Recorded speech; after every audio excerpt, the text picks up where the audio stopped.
What is up, guys? So today's tier list will be looking at all of the relationships on Arrow, putting them each into the tier they deserve to be in the end rearranging it to more accurately represent the actual ranking or my ranking for all of these relationships. Now, if you want me to do the same thing for The Flash, let me know in the comments down below, and as for right now, just leave a like, share, and subscribe, and let's get into the video. Now, this is only based off of what we saw on screen, so there's nothing like what could have been or what we would have wanted to see, just based off what we saw on screen and how good these two characters are together, the chemistry between them, and the storylines that they were given over the course of the seasons.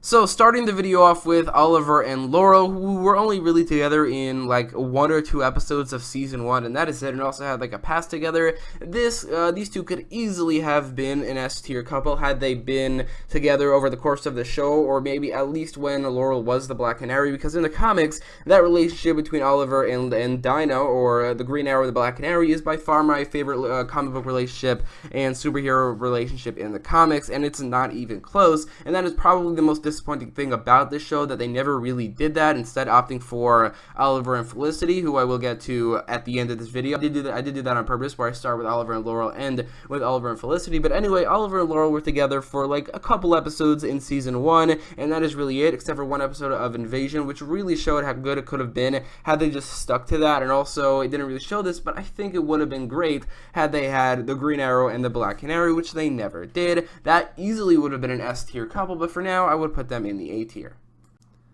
So then we have Felicity Smoke and Billy Malone for a couple episodes in season 5. In those episodes, I think these two characters, although not very significant, it was really only just there, or Billy was only just there for Prometheus to kill him off, which I think was actually pretty great. It worked really well for the season. These two as a couple are a lot better than Oliver and Felicity as a couple. Like, they have way better chemistry, and I'm not going to put them any higher than like the C tier because they're not very significant as a couple, and also I really don't like Felicity, so that's half of the couple that I don't really like, but I would put them probably in the C tier for now, as they're a lot better than Oliver and Felicity, but there's actually another Felicity couple that will be higher than that, and I'll get to that a lot later. So then we have John Diggle and Lyla Michaels, who I really like these guys together. They have some great chemistry, great storylines over the course of the season, like when they're teaming up on the Suicide Squad or at Argus. They use them quite a lot for like marital drama, which tends to end up well in the end, which I think I generally like that. I don't love it at all, but I think it works pretty well. I really like the idea of these two being together because they, in the comics, they're very loose adaptations of very powerful characters. John Diggle, this version of John Diggle in general, at least by Arrow Season 7, is technically John Stewart, and in the comics he's a Green Lantern, while Lyla Michaels is Harbinger, who both of these characters are very powerful characters in the comics, and I just really like the idea of these characters who are very loose adaptations of those two being together here, and honestly, that's something that I might be interested in seeing like adapted to the comics. Maybe they could do that same thing in the comics, I don't know, that might be interesting, but for now, I would definitely put them in the A tier. So in middle of recording, I realized I totally forgot Oliver and Shado. There's also Oliver and Tiana, but I don't remember them ever becoming a couple at all or doing anything, so I'm not going to be including them. Honestly, I don't remember, so if they did, then just let me know in the comments, and I'd probably put them in the D tier or something. Anyway, as for Oliver and Shado, they were fine as a couple. They mainly served to fuel Slade's motivation for why he would be jealous of Oliver and then would blame Oliver for Shadow's death, or at least something like that. I think that worked really well for the season and the flashbacks. Other than that, there's not really much to go on, but I would probably put them in the C tier. So then we have Helena Bertinelli and Oliver Queen, which only really lasted for like a little over 1 episode, or like an episode, then just a little bit. I think it served as a good part of her origin story, although she never really became a hero, never joined Team Arrow or anything like that, and we haven't seen a lot of her at all, and we haven't seen her at all since season 2. I think it served as a good origin story for her character, and this was just a part of it. I don't know if it was 100% necessary, but it wasn't unnecessary at the same time, so I would probably put them in the B tier, but I might move that down to, actually no, I'll put them in the C tier for now.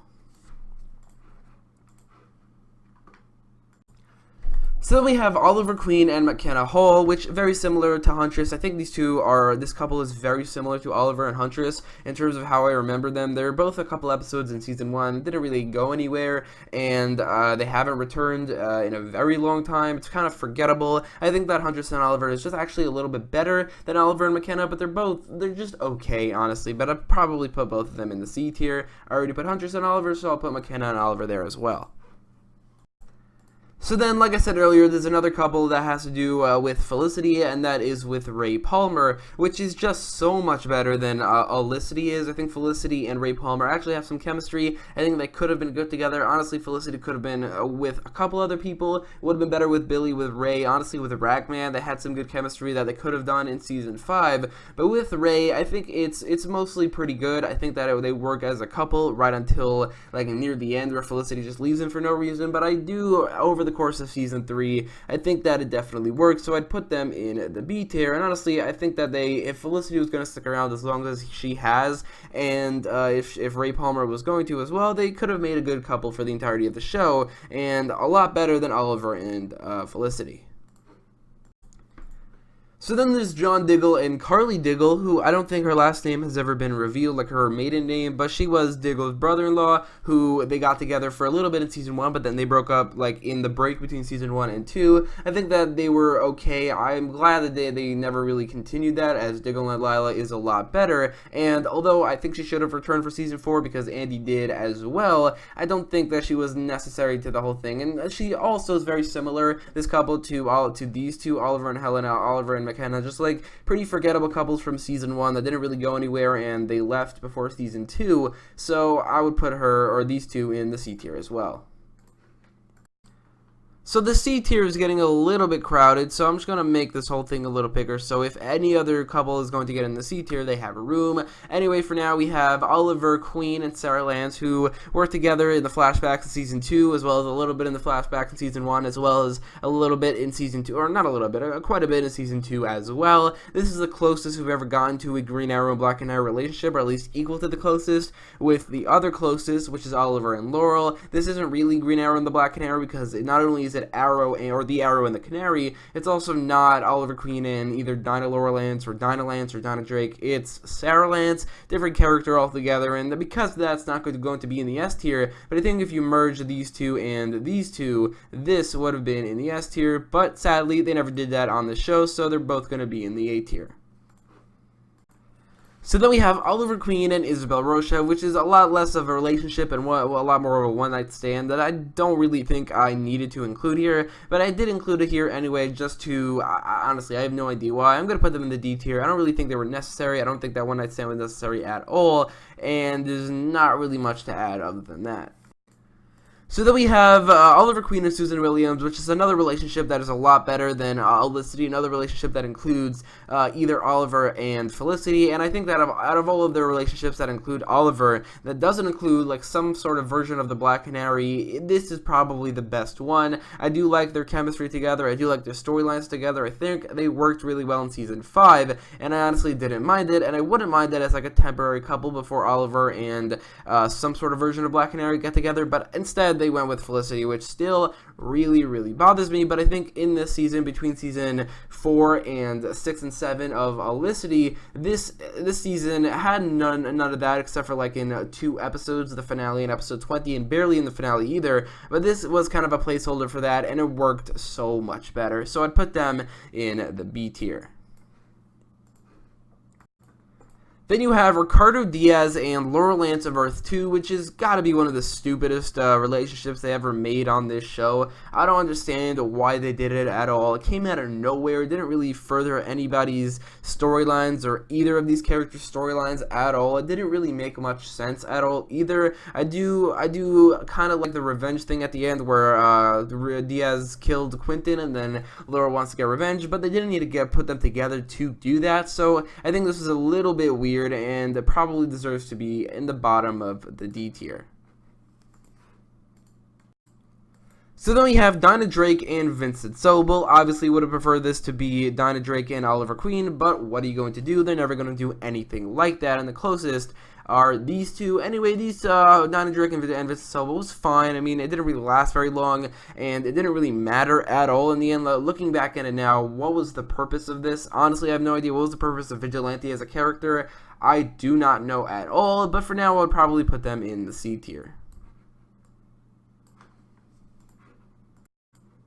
So the C tier is pretty full right now. There's not room for anybody else. But looking at the rest of the couples, none of them are going to be in the C tier. Most of them are either going to be a little bit higher or lower. One of them is going to be a lot higher, but we will get to them later. For now, we have Curtis Holt and Paul Holt. I don't remember his last name, but they were married in season 5. Then they got divorced in season 5. Definitely was not my favorite part of that season at all. Like, in the slightest. Like, it didn't necessarily need to be there. It didn't really add anything to any character at all. I would probably put them, honestly, in the D tier, but probably near the top of the D tier and not near the bottom. They're definitely, I think, better than Diaz and Laurel and Oliver and Isabel, because that wasn't really anything, but I don't think they deserve to be any higher than the D tier. So then we have Thea, Queen, and a guy named Chase, who I only remember being a member of the League of Assassins sent to, I guess, kill Thea, I'm pretty sure. Other than that, I have no remembrance of this at all. Like, I don't remember how good they were. They probably weren't very good. I mean, they're very similar to Thea, and apparently his name is Alex. Don't remember this either. I'm pretty sure he was a bad guy. Other than that, don't remember anything about this either. Both of these seasons, both of these relationships are pretty forgettable, so I would just put both of them in the D tier, and I guess I'll just do both of them right now, and put this right here, just for the sake of somebody's OCD. So then we have Sara and Nyssa, which actually was pretty good. This is mostly in season 2, but it was a little bit more than that after that as well, though for some reason they never really brought it back on Legends of Tomorrow, which I really think they should have, honestly. It's a lot better than any other relationship Sara's been in, except for with Oliver. I think that they work really well in the season. I think that they serve to create some good drama in the season as well, so I would probably put them in the B tier. So then there's Moira Queen, as well as Walter Steele, or Moira Dearden, I'm pretty sure her last name is, and Walter Steele. This was actually pretty good in season 1. Like, it didn't really last very long, but I did really like their dynamic, and I really liked Walter Steele as a part of the Queen family in the season. He hasn't really reappeared except for one episode in season 3 in the beginning, I'm pretty sure. I don't really remember him appearing in season 1, but I do think that they worked really well together. And you might be really thinking that I didn't include Moira and Malcolm or Moira and Robert. It's just because we didn't really see that on screen at all. The one we did see on screen was Moira and Walter Steele, and that definitely really worked, and I'd put it on the B tier, but probably near the bottom of it, because I mean, it wasn't really a huge thing at all. It was just there the entire time. So just to move these two up here, we have Laurel and Tommy from season 1, which I actually think really worked. I really like the triangle, the drama between these three. I think it was a rare point in the history of the show that the drama, or at least the relationship drama, really worked. I think these two make for a pretty good couple. Obviously not as good as Oliver and Laurel, and the entire time you obviously want Oliver and Laurel to get together as opposed to Tommy and Laurel. At least I did, because she is Laurel Anthony is Oliver Queen, but I think this worked rather well. I think that served as some great motivation for Tommy's, I guess, jealousy of Oliver near the end of the season, and being angry at Oliver, and then his death being a little bit more emotional because of certain things he said, and the fact that they didn't really leave things on good terms. I do think that this worked rather well, so I'd put it on the B tier as well. So, spoiler alert, with these last three, we have two of the worst and one of the best couples, or the best couple in Arrow. We have Thea and Roy, we have Quentin and Donna, we have Oliver and Felicity. I'll go worst, best, worst, but starting with Quentin and Donna, which is just terrible. It's such a stupid thing they did in season 4. It made no sense. I mean, even the writers realized it made no sense, so they broke them off screen, and Quentin even had a line like, opposites attract, but not that much. It was just so stupid, and they definitely 100% deserve to be in the F tier, but there is one that is a little bit worse, and I'll get to that in a second. Before I do, we have what is my favorite couple on Arrow, which is weird because they're not even a couple in the comics. Thea is not really a character in the comics, but her comic book counterpart is Mia Dearden, but those two, Roy and Mia, are never a couple in the comics, which is why it's a little weird that I really like these two together. I think they have great chemistry, great backstory, or not backstory, just great stories over the course of the seasons. They have some great moments, and although they were separate for a large portion of season 4 and 5 and 6 and a little bit of season 3 as well. I think they are my favorite couple in not only Arrow but probably the entirety of the Arrowverse, so they would go in the S tier. Going from my favorite to my least favorite, we have Oliver Queen and Felicity Smoke. The fact that they exist is it just pisses me off. Felicity is not a Black Canary. I mean, there are 4 viable options for Oliver to be with. Black Canaries. There's Sarah Lance, but a lot more importantly, there's Dinah Drake and 2 versions of Laurel Lance they could have gone with, and instead they go with Felicity Smoke, which is the exact same thing they did in Smallville with Chloe Sullivan. Felicity and Chloe are basically the exact same character. It's so weird that they did the exact same thing twice. I don't understand it at all. I think there's definitely some reason there. But this is probably one of the most controversial couples of all time. Half the audience hates them, half the audience loves them. Honestly, now it's probably more of the audience that doesn't hate them, that loves them, because the ones that hated them just quit the show and just left the show. I didn't quit the show because mostly because of season 5, where Oliver and Felicity were not together for the majority of it, and I really enjoyed it. But ever since season 5 ended and they've been together, Oliver Team Arrow in general just never really felt as good, except for the prison storyline where Oliver and Felicity were separate, and I don't think that is a coincidence. I mean, think about it. Arrow season 1, 2, and 5 are generally thought to be the best seasons of Arrow, and then you can also include the first 7 episodes of Arrow, and those are the only seasons where Oliver and Felicity were not together. Season 1, not at all. Season 2, there were hints to it, but not really at all. In season 5, not at all, except for 1 episode, and then another episode where they kissed for a little bit, and then the prison storyline where they were separate for the entirety of the time. Season 6, Season 7, Season 3, and 4 are not considered to be good seasons, and I think that has to do, at least partially, with the fact that Oliver was with Felicity. And when I say Season 7, I mean everything after the prison storyline. This really pisses me off, and I think above all that, Oliver and Felicity just don't have any chemistry. I just don't see it at all, and Oliver's 10 years older than her, which is just a little bit weird in my opinion, so because of that, these 2 will go in the F tier. So I rearranged the tier list to more accurately represent my actual ranking, but honestly there weren't that many changes. In the F tier you have Felicity Smoke and Oliver Queen, as well as Quentin and Donna. In the D tier you have Thea and Alex, Thea and Chase, Laurel from Earth 2, as well as Diaz. You also have Oliver and Isabel Rochev, and Curtis and Paul Holt. In the C tier you have John Diggle and Carly Diggle, Dinah Drake and Vincent Sobel, Felicity Smoke and Billy Russo, Oliver and McKenna, Oliver and Helena, as well as Oliver and Shado. In the B tier you have Tommy and Laurel, Moira and Walter, Felicity and Ray, Susan Williams and Oliver Queen, as well as Sara and Nyssa. In the A tier you have Sara and Oliver, John Diggle and Lyla Michaels, as well as Oliver Queen and Laurel Lance, which again easily would have been S tier if they just used that as well in every season after season 1. But then you also have in the S tier Roy Harper and Thea Queen. Let me know your tier list in the comments down below. Make sure to leave a like, share, and subscribe, and let me know in the comments down below if you want to see the same thing for The Flash, and thanks for watching.